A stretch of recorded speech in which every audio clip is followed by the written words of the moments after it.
नमस्कार दोस्तों, स्वागत है आपका आईटीआई एग्जाम सॉल्यूशंस में। दोस्तों आज हम PGCL previous year question paper का पार्ट 3 कंप्लीट करने वाले हैं। तो चलिए दोस्तों क्वेश्चन सॉल्व करना स्टार्ट करते हैं। क्वेश्चन नंबर 21 है, what is the auto transformer starting to be used in some large induction motor. Auto transformer का उपयोग कुछ बड़े इंडक्शन मोटर में क्यों किया जाता है? A soft starting, B constant current, C energy conservation and D voltage stability. दोस्तों इंडक्शन मोटर में हम ऑटो ट्रांसफार्मर को बेसिकली इसलिए यूज करते हैं ताकि हम इंडक्शन मोटर को सॉफ्ट स्टार्ट कर सके, क्योंकि लार्ज इंडक्शन मोटर में काफी ज्यादा हाई इनरश करंट होता है, जिसकी वजह से वोल्टेज पे काफी लोड पड़ेगा और वोल्टेज ड्रॉप होने का खतरा बढ़ जाएगा। और दूसरा इंपॉर्टेंट पॉइंट क्या है कि जब इंडक्शन मोटर में काफी ज्यादा हाई करंट होगा तो उसकी वाइंडिंग को डैमेज हो सकता है। तो ऑटो ट्रांसफार्मर क्या करता है, ये हेल्प करता है वोल्टेज को कंट्रोल करने में, विच मीन ऑटो ट्रांसफार्मर क्या कर रहा है, वोल्टेज को रिड्यूस कर रहा है ताकि मोटर सॉफ्ट स्टार्ट हो सके और जिससे इंडक्शन मोटर में इनरश करंट कम हो सके। सो ऑप्शन नंबर ए सॉफ्ट स्टार्टिंग इसका राइट ऑप्शन होगा। क्वेश्चन नंबर 22 है, if the mixer motor run but the blade don't rotate, what is the most likely issue from the following?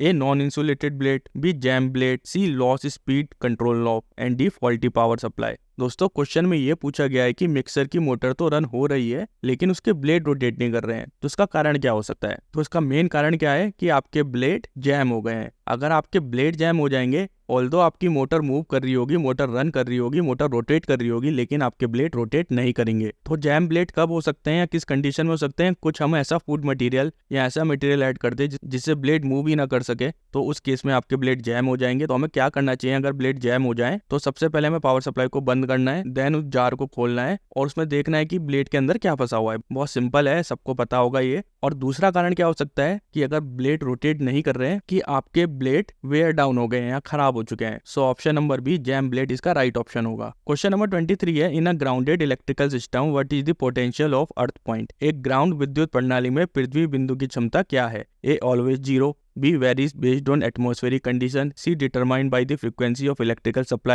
and D equal to the phase voltage। दोस्तों ground electrical system जो होता है उसका अर्थ potential हमेशा zero रहता है, या इसे हम रेफरेंस पॉइंट भी मानते हैं, क्योंकि अर्थ के पास इनफाइनाइट पोटेंशियल है। हम किसी भी पॉइंट को, अगर अर्थ के किसी भी पॉइंट को हम रेफरेंस पॉइंट मानते हैं तो उसका पोटेंशियल कितना होगा? जीरो होगा। तो अर्थ का पोटेंशियल हमेशा सेम रहता है। अगर हम प्रॉपर ग्राउंडिंग करते हैं किसी भी सिस्टम की विद रिस्पेक्ट टू अर्थ, तो उसका पोटेंशियल कितना होना चाहिए? उसका पोटेंशियल 0 वोल्ट होना चाहिए। और इसको कनेक्ट कैसे करा जाता है? हम पावर सप्लाई की न्यूट्रल कंडक्टर को अर्थ इलेक्ट्रोड के साथ कनेक्ट करते हैं और जो अर्थ इलेक्ट्रोड होता है वो बनता है reference point which is zero potential. Earth electrode आपका कौन सा पोटेंशियल पे होगा? वो होगा आपका जीरो पोटेंशियल पे। So option number A always zero volt इसका राइट ऑप्शन होगा। क्वेश्चन नंबर 24 है, what is the recommended pitch for a hacksaw blade with a wavy set. लहरदार सेट वाले हैक्सो ब्लेड के लिए अनुशंसित पिच रेंज क्या होगी? तो हैक्सो ब्लेड बेसिकली क्या है? एक आरी है जिसकी फॉर्मेशन कैसी होती है? वेवी फॉर्मेशन होती है। कुछ इस तरीके से इसकी फॉर्मेशन होती है हैक्सो ब्लेड की। तो ये जो फॉर्मेशन है इसी को बोला जाता है वेवी फॉर्मेशन। और हैक्सो ब्लेड का इस्तेमाल बेसिकली कटिंग के लिए किया जाता है। और हैक्सो ब्लेड बना किस मटेरियल का होता है? ये स्टील अलॉय का बना होता है। और दो तरह की हम इसमें स्टील अलॉय का यूज करते हैं, एक तो लो स्टील अलॉय और दूसरा हाई स्पीड स्टील अलॉय। अगर हमें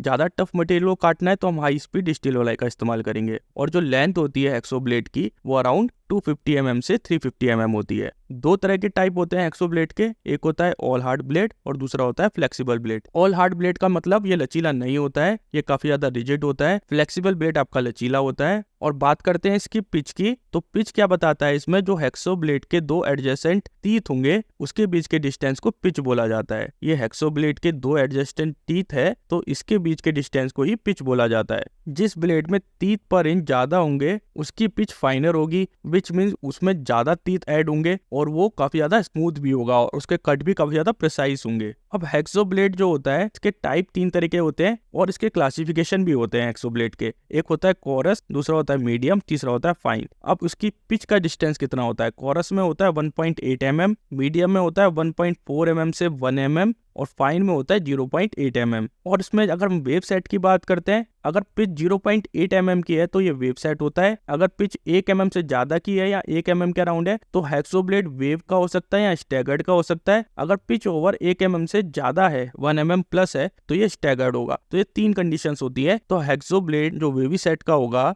उसकी पिच रेंज कितनी होगी? उसकी पिच रेंज होगी 0.8 mm। So option number A इसका राइट ऑप्शन होगा। क्वेश्चन नंबर 25 है what significant role does the field winding play in a DC generator? DC generator में फील्ड वाइंडिंग क्या महत्वपूर्ण भूमिका निभाती है? A converting mechanical energy to electrical energy, B regulating the voltage output, C producing the main magnetic field and D generating electrical power. दोस्तों field winding का एक सबसे इंपॉर्टेंट काम क्या होता है? ये मेन मैग्नेटिक फील्ड को जनरेट करती है। अब डीसी जनरेटर क्या करता है? ओवरऑल वो मैकेनिकल एनर्जी को इलेक्ट्रिकल एनर्जी में कन्वर्ट करता है। और ये किस प्रिंसिपल पे बेस होता है? ये इलेक्ट्रोमैग्नेटिक इंडक्शन के प्रिंसिपल पे बेस होता है। और इलेक्ट्रोमैग्नेटिक इंडक्शन का प्रिंसिपल क्या बताता है? जब भी एक मूविंग कंडक्टर किसी भी मैग्नेटिक फील्ड के अंदर प्लेस करा जाता है और वो मैग्नेटिक फील्ड की लाइन कट करेगा तो उस समय ईएमएफ जनरेट होगा। और डीसी जनरेटर में यही फील्ड वाइंडिंग रिस्पॉन्सिबल होती है मैग्नेटिक फील्ड जनरेट करने में। और यही मैग्नेटिक फील्ड जो फील्ड वाइंडिंग ने जनरेट करा है ये इंटरेक्ट करता है रोटर के साथ, विच मींस ये डीसी जनरेटर के आर्मेचर के साथ इंटरेक्ट करेगा जिससे ईएमएफ इंड्यूस होगा। और लास्ट में क्या होता है? मैकेनिकल एनर्जी आपकी कन्वर्ट हो जाती है इलेक्ट्रिकल एनर्जी में। सो दोस्तों option number C producing the main magnetic field इसका राइट ऑप्शन होगा। क्वेश्चन नंबर 26 है which property of solder make it suitable for connecting electronic component? Solder का कौन सा गुण इसे इलेक्ट्रॉनिक घटकों को जोड़ने के लिए उपयुक्त बनाता है? A low electrical conductivity, B good non wetting ability, C low melting point and D high melting point. दोस्तों कहीं ना कहीं सबने सोल्डर का यूज तो करा होगा। सोल्डर में एक खासियत होती है कि उसका जो मेल्टिंग पॉइंट होता है वो काफी ज्यादा लो होता है।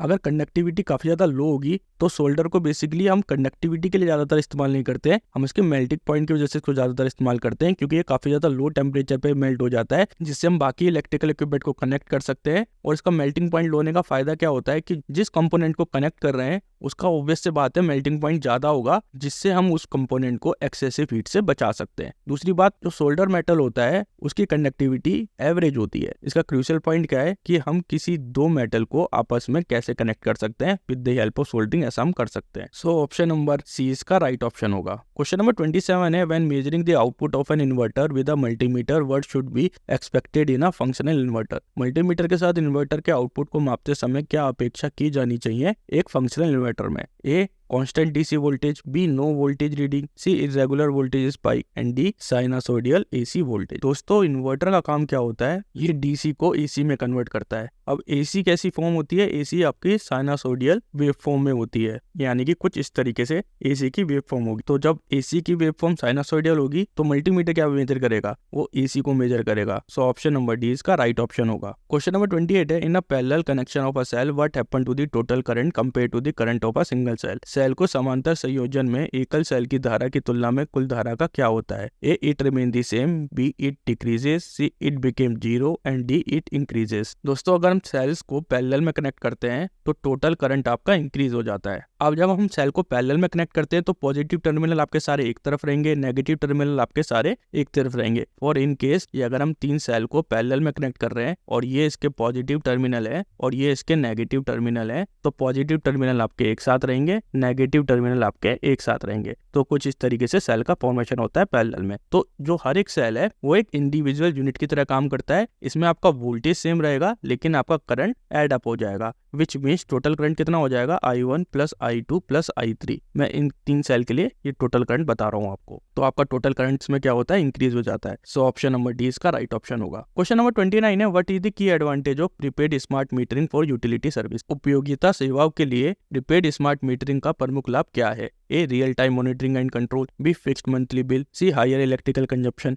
And D manual meter reading. दोस्तों इस स्मार्ट सिटी का ये बेसिकली एक कॉन्सेप्ट भी है कि हम क्या यूज करने वाले हैं? प्रीपेड स्मार्ट मीटरिंग का यूज करने वाले हैं। प्रीपेड स्मार्ट मीटरिंग का सबसे बड़ा एडवांटेज क्या है कि हम उसमें रियल टाइम मॉनिटरिंग कर सकते हैं, उसको कंट्रोल कर सकते हैं। प्रीपेड स्मार्ट मीटर को हम इलेक्ट्रिसिटी में, वाटर में, गैस में, जहाँ पे भी मीटर रीडिंग होती है वहाँ पे हम इसको इस्तेमाल कर सकते हैं। और पूरा डेटा जो भी कितनी भी यूनिट हम यूज कर रहे हैं वो हम मोबाइल ऐप के जरिए या वेब पोर्टल के जरिए उसको एक्सेस कर सकते हैं। और कौन सा इक्विपमेंट आपकी कितनी यूनिट ले रहा है उसका भी हम पता लगा सकते हैं। बहुत ईजी होता है। So option number A real time monitoring and control इसका राइट ऑप्शन होगा। क्वेश्चन नंबर 30 है which component is commonly used to terminate and secure a standard electrical wire to a terminal block in a control cabinet? नियंत्रण cabinet में फंसे हुए विद्युत तार को टर्मिनल ब्लॉक में समाप्त करने और सुरक्षित करने के लिए आमतौर पर किस घटक का उपयोग किया जाता है? A grommet, B cable sleeve, C ferrule, and D cable tie. दोस्तों अगर हम किसी भी स्टैंडर्ड इलेक्ट्रिकल वायर को टर्मिनेट करते हैं तो हम यूज करते हैं फर रूल का। फर रूल जैसे कि आप इस डायग्राम में देख सकते हैं, ये अलग अलग तरीके के फर रूल है और ये एक स्मॉल मेटल ट्यूब होता है जिसमें हम एक साइड को क्रिम कर देते हैं और टाइटली प्रेस कर देते हैं और वायर को